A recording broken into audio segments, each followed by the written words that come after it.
আমরা জানি না কখন আপনাদের ঘুম ভাঙবে, এই ঘুমের অবসান কখন হবে। আপনাদের বাবা যখন অসুস্থ হয়, আপনাদের মা যখন অসুস্থ হয়, তখন রাতে ৩টার সময় ঢাকার বাইরে নিতে পারেন না। আপনারা কি বোধগম্য হয় না? আপনারা কি বুঝেন না? আপনার কি শিশু নাকি কিছু রাজনৈতিক দালালদের ছত্রছায়ায় আপনাদের নিজের আত্মসম্মান, নিজেকে বিসর্জন দিয়ে আজকে চুপ করে আসেন?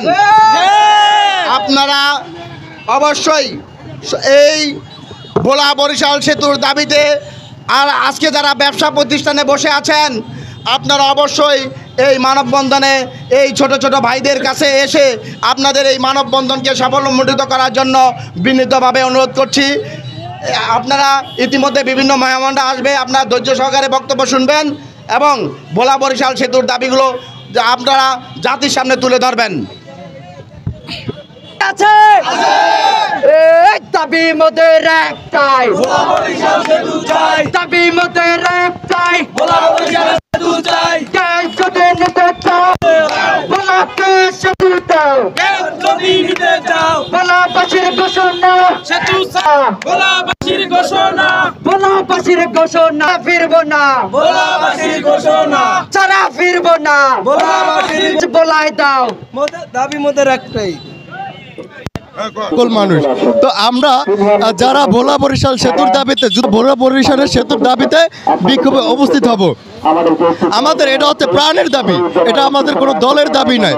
আমরা ভোলা বরিশাল সেতুর জন্য দীর্ঘদিন যাবৎ চেষ্টা করে আসছি, তাই আমরা এই ভোলা বরিশাল সেতু বাস্তবায়নের জন্য এবছর অর্থাৎ 2025 সালের ভিতরে এই দাবি আদায় করে ছাড়বো ইনশাআল্লাহ, যদি আপনারা পাশে থাকেন।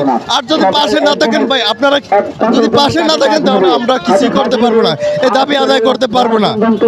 এবং প্রেস ক্লাবে আমাদের আন্দোলন করে যাচ্ছি, কিন্তু এই আন্দোলন আমরা সফল করতে পারিনি এখন পর্যন্ত।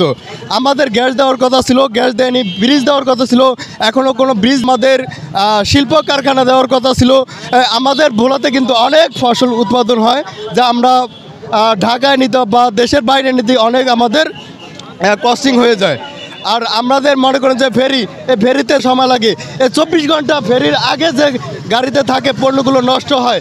তার মানে আমাদের পণ্যগুলো ঝড় তুফান হলে আমরা কোথাও যেতে পারি না। আমাদের ঝড় তুফান হলে নদী বন্দর বন্ধ থাকে, লঞ্চ বন্ধ থাকে, আমরা কোথাও যেতে পারি না। আমরা সন্ধ্যা 6টার পরে আমাদের আর ভোলা চিকিৎসা দেয়নি, ডাক্তার নেই। আর ডাক্তারে বিভিন্ন চেম্বার খুলে, ডায়াগনস্টিক সেন্টার খুলে ওরা ব্যবসা করে যাচ্ছে, কিন্তু আমরা বাস্তবায়ন করে এই নিয়ে আমার আশা ব্যক্ত করছি। আছে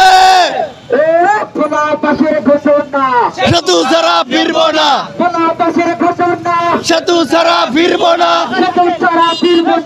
ভোলাবাসীর ঘোষণা, ভোলা বরিশাল সেতু দাও, গ্যাস যদি নিতে চাও, ভোলা বরিশাল সেতু দাও, ফিরব না।